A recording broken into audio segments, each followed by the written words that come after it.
Pernahkah kamu merasa bahwa dunia ini terlalu ramai, terlalu bising, atau terlalu sibuk untukmu? Seolah-olah ada ruang dalam dirimu yang hanya bisa diisi dengan keheningan dan waktu untuk diri sendiri.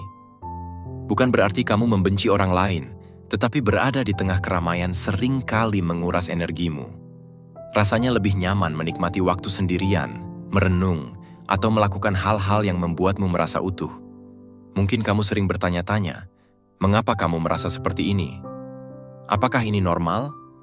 Nyatanya, banyak orang yang merasakan hal yang sama, dan ada alasan-alasan tertentu yang membuat seseorang lebih suka menyendiri. Dalam penjelasan ini, kita akan menjelajahi berbagai alasan yang mungkin menjadi penyebab kamu menghindari keramaian dan menemukan kedamaian dalam kesendirian. Mari kita simak bersama dan temukan jawabannya. 1. Introversi. Kebutuhan untuk mengisi ulang energi. Jika kamu sering merasa nyaman saat sendirian dan lelah ketika berada di tengah keramaian, ini mungkin tanda bahwa kamu seorang introvert. Introversi bukanlah kelemahan atau masalah yang harus diperbaiki, melainkan cara unik otakmu memproses energi. Orang introvert cenderung merasa lelah secara mental dan emosional setelah terlalu banyak berinteraksi dengan orang lain. Ini berbeda dengan ekstrovert yang justru mendapatkan energi dari lingkungan sosial. Sebagai seorang introvert, kamu mungkin lebih menyukai percakapan mendalam dengan beberapa teman dekat daripada obrolan ringan dalam kelompok besar. Waktu sendirian menjadi momen penting bagimu untuk merenung, mengatur pikiran, dan kembali merasa tenang. Namun, bukan berarti introvert tidak mampu bersosialisasi. Mereka hanya membutuhkan lebih banyak waktu untuk mengisi ulang energi setelah melakukannya. 2. Sensitivitas berlebih terhadap lingkungan. Dunia yang terlalu ramai. Bagi sebagian orang, berada di lingkungan sosial bisa terasa seperti menghadapi badai sensorik. Jika kamu termasuk individu yang sangat sensitif, suara keras, cahaya terang, atau bahkan bau tertentu dapat membuatmu merasa tidak nyaman. Sensitivitas ini dikenal sebagai sensory processing sensitivity dan merupakan karakteristik alami dari mereka yang sering disebut sebagai individu dengan tingkat sensitivitas tinggi. Dalam situasi sosial, terlalu banyak rangsangan ini bisa membuatmu sulit berkonsentrasi atau menikmati percakapan. Kamu mungkin lebih suka berada di tempat yang tenang dan sederhana, jauh dari hiruk-pikuk dunia. Hal ini bukanlah kelemahan, melainkan cara tubuh dan pikiranmu merespons dunia di sekitarmu dengan intensitas yang lebih tinggi daripada orang lain. 3. Kecerdasan yang tinggi. Ketidakpuasan terhadap obrolan ringan. Jika kamu sering merasa bosan dengan obrolan ringan atau aktivitas sosial yang dangkal, mungkin ini karena kamu memiliki tingkat kecerdasan di atas rata-rata. Orang-orang dengan kecerdasan tinggi cenderung lebih suka diskusi mendalam tentang ide-ide besar, filsafat hidup, atau pengetahuan yang bermanfaat daripada berbicara tentang hal-hal yang dianggap tidak produktif. Kamu mungkin merasa bahwa sebagian besar interaksi sosial tidak memberikan stimulasi intelektual yang cukup bagimu. Akibatnya, kamu lebih memilih untuk menyendiri, membaca, atau memikirkan ide-ide baru yang menarik. Ini bukan berarti kamu arogan, tetapi kamu menghargai waktu dan energi untuk hal-hal yang menurutmu lebih bermakna. 4. Rendahnya kepercayaan diri.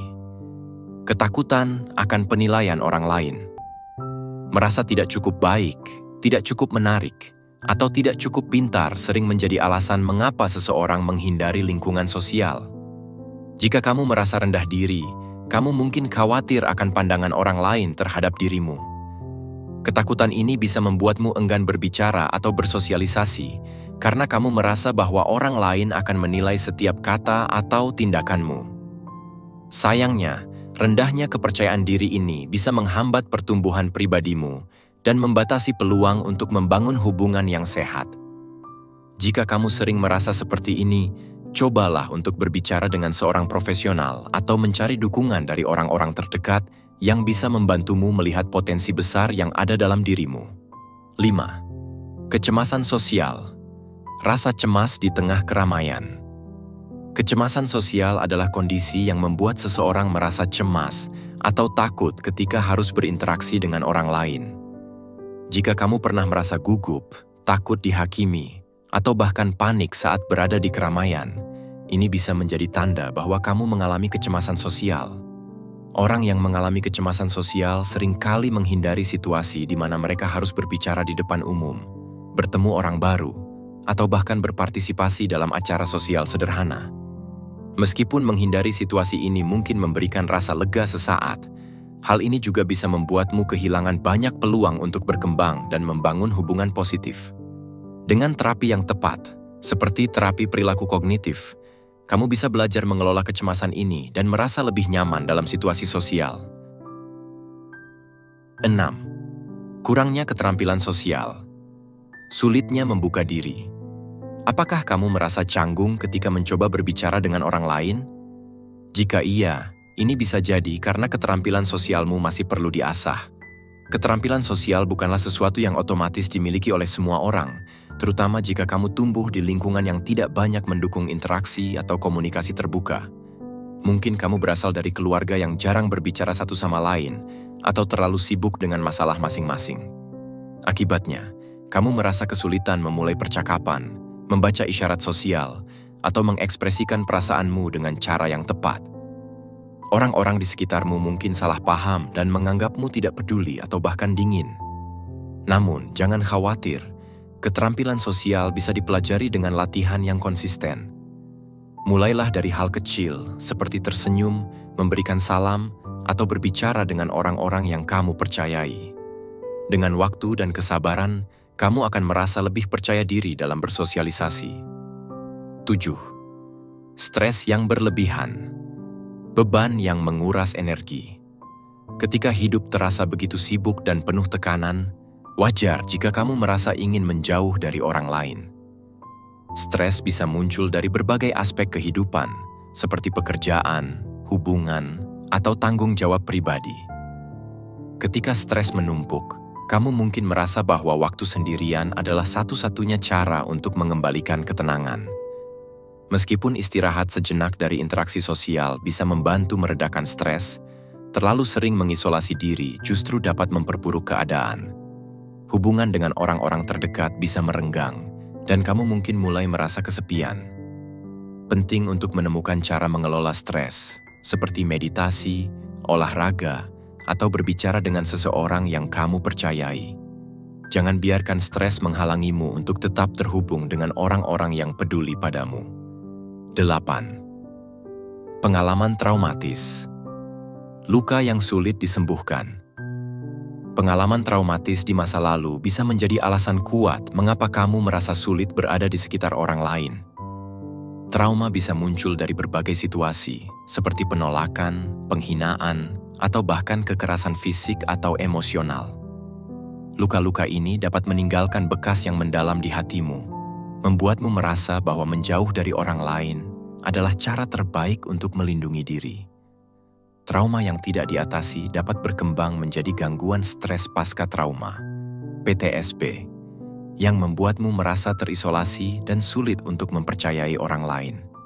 Namun, penting untuk diingat bahwa kamu tidak perlu menghadapi ini sendirian. Terapi, seperti terapi perilaku kognitif, dapat membantumu memproses pengalaman tersebut dan mulai membuka diri kembali pada dunia di sekitarmu. 9. Ketakutan untuk terbuka. Kekhawatiran akan penolakan. Untuk membangun hubungan yang mendalam dengan orang lain, diperlukan keberanian untuk terbuka. Namun, bagi sebagian orang, membuka diri terasa seperti mengambil risiko besar. Kamu mungkin takut bahwa jika orang lain mengetahui sisi terdalam dirimu, mereka akan menolak atau menghakimimu. Ketakutan ini seringkali berasal dari rasa tidak aman yang mendalam atau pengalaman buruk di masa lalu. Akibatnya, kamu memilih untuk menjaga jarak dan menghindari hubungan yang terlalu dekat. Padahal, membangun hubungan tidak selalu berarti kamu harus menceritakan semua rahasiamu. Kamu tetap bisa menikmati kebersamaan dengan orang lain tanpa merasa tertekan untuk membuka diri sepenuhnya. Dengan perlahan belajar percaya, kamu dapat menemukan keindahan dalam hubungan yang sehat dan saling mendukung. 10. Sulit mempercayai orang lain. Luka dari pengkhianatan. Kepercayaan adalah fondasi dari setiap hubungan. Namun, jika kamu pernah dikhianati, dibohongi, atau disakiti oleh orang yang kamu percaya. Wajar jika kamu merasa sulit untuk mempercayai orang lain lagi. Pengalaman buruk ini dapat membuatmu merasa bahwa membuka diri hanya akan membawa luka baru. Kamu mungkin merasa lebih aman dengan menjaga jarak dan menghindari interaksi yang terlalu dekat. Tetapi penting untuk diingat bahwa tidak semua orang akan mengecewakanmu. Meskipun perlahan, cobalah untuk memberikan kesempatan pada dirimu sendiri untuk membangun kepercayaan kembali. Mulailah dengan orang-orang yang menunjukkan rasa hormat dan kepedulian. Dengan waktu, kamu akan menyadari bahwa tidak semua orang di dunia ini berniat buruk, dan kamu masih bisa menemukan hubungan yang bermakna. Setelah memahami berbagai alasan mengapa kamu mungkin merasa lebih nyaman menyendiri, ingatlah bahwa perasaan ini adalah bagian dari dirimu yang unik. Tidak ada yang salah dengan memilih waktu untuk diri sendiri, selama itu membantu dirimu merasa lebih tenang dan utuh. Namun, hidup ini juga tentang menemukan keseimbangan antara menikmati keheningan dan membuka diri kepada dunia di sekitarmu. Berinteraksi dengan orang lain tidak harus menjadi beban. Itu bisa menjadi peluang untuk tumbuh, belajar, dan membangun hubungan yang bermakna. Jika ada hal-hal dalam dirimu yang perlu diperbaiki, seperti rasa percaya diri atau kemampuan sosial, ketahuilah bahwa itu semua bisa dipelajari dan diubah. Jadikan perjalanan ini sebagai kesempatan untuk lebih memahami dirimu sendiri, menerima kelemahanmu, dan merayakan keunikanmu. Pada akhirnya ingatlah bahwa tidak ada jalan yang benar atau salah, hanya perjalanan yang sesuai dengan langkah dan kebutuhanmu sendiri. Teruslah belajar mencintai dirimu, dan dunia akan mulai terasa lebih bersahabat.